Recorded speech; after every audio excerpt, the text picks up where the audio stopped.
As Alyssa Milano made her return to the spotlight in the late 1990s, there was little that wasn't going right in her life. She was on a hit show, she was raking in a pretty penny, and she was in love.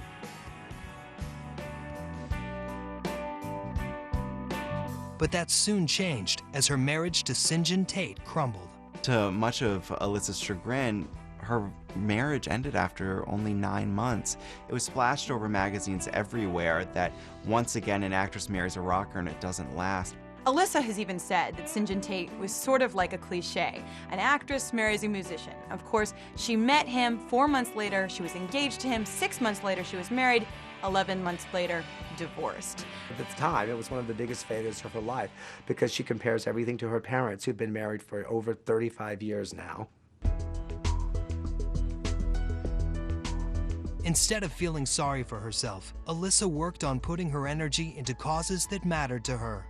Her philanthropy really seemed to begin just back in 2000, where it really kicked in. She'd been concerned about children and things like that and Rock the Vote. Well, what you have to do as an actress, if you are interested in helping other people, is you need to be able to show that. And you have this platform to be able to help other people and people in need and people in other countries.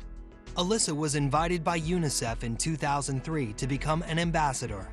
Her first trip with the world-renowned organization was to Angola, Africa in May 2004 to see firsthand the issues plaguing the newly liberated country. She starts traveling to Africa and India and other places, learning about diseases that they're experiencing. Hi, good morning, everybody. In addition to her many travels, she launched UNICEF's pivotal Trick or Treat campaign in 2006, which helped raise money for poverty-stricken children around the world. And when you trick or treat for UNICEF, you help kids around the world just like the ones I met in Angola. I think it's really admirable that she doesn't just write a check. You know, she actually goes to the thick of where the problems are and visits with the people who need the help. Alyssa's work with UNICEF soon got her noticed by other worthy causes. The Global Network for Neglected Tropical Disease Control was started by the Clinton Global Initiative to combat common diseases easily cured by medication. In 2006, Alyssa was named the organization's founding ambassador. Alyssa's involvement immediately brought these diseases out from the shadows. I think by having Alyssa speaking on behalf of the world's poorest people with neglected tropical diseases, it sends a very powerful statement and message that you are not alone. NTDs are diseases of poverty that afflict the poorest of the poor. Over 1 billion people. That's more than HIV, AIDS, and malaria combined. So here was a very powerful and eloquent personality willing to give her time and attention to these diseases.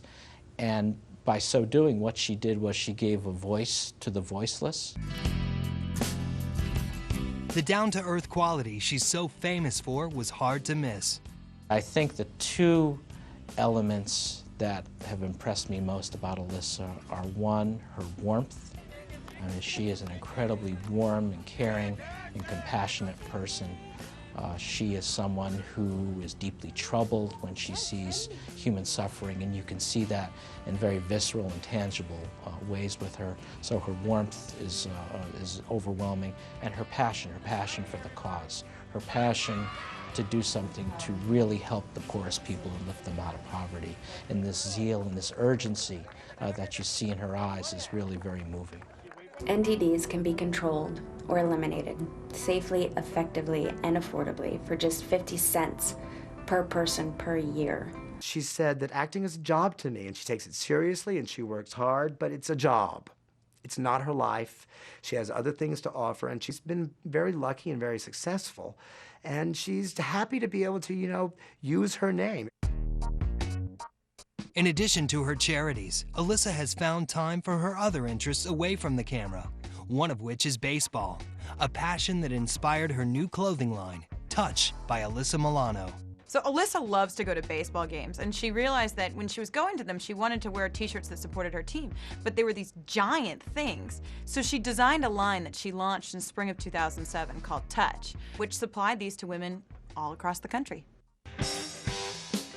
Touch has been incredibly popular, and Alyssa has shown that she's got talents that lie outside of the realm of acting. She is more than ready to tackle her 4th decade in showbiz. She doesn't expect things to just come to her just because she was Samantha Maselli and Who's the Boss. She kept her name out there. She made very conscious career choices, whether it was taking her clothes off or auditioning to be Amy Fisher. These were choices that she made because she wanted to work. I think she's very at peace with all of the choices she's made. She certainly knows how lucky she is and is very grateful for her luck. In the pantheon of child stars, she's alive, first of all, so that's good. She's managed to strike a good balance, and she seems happy. She managed to figure something out that a lot of child stars have a lot of trouble with, which is how to become an adult and how to build a successful, more than just a career, a successful life, and to be a happy person. Alyssa Milano has grown up before our eyes. She's remained grounded over the years and used her popularity to effect change and do good in the world. She has survived being typecast, and with the love and support of her tight-knit family, has come into her own as a woman. There seems to be nothing that she can't do if she puts her mind to it, really. She's got a clothing line, she's got a thriving career, she's a philanthropist. What can't she do? I think Alyssa Milano is smart enough to know if you're an actress, you're gonna make some mistakes. You're gonna choose some roles that aren't the best thing. No one has a clean slate with roles. There's been so many actors and actresses that have had awful choices, but what you do is you learn from that, and you're able to reinvent yourself, and you're able to revamp your career. She has been able to ride the fame game without having people hate her. This is somebody that people admire, that people watch out for. People enjoy watching her success. This is somebody we all root for.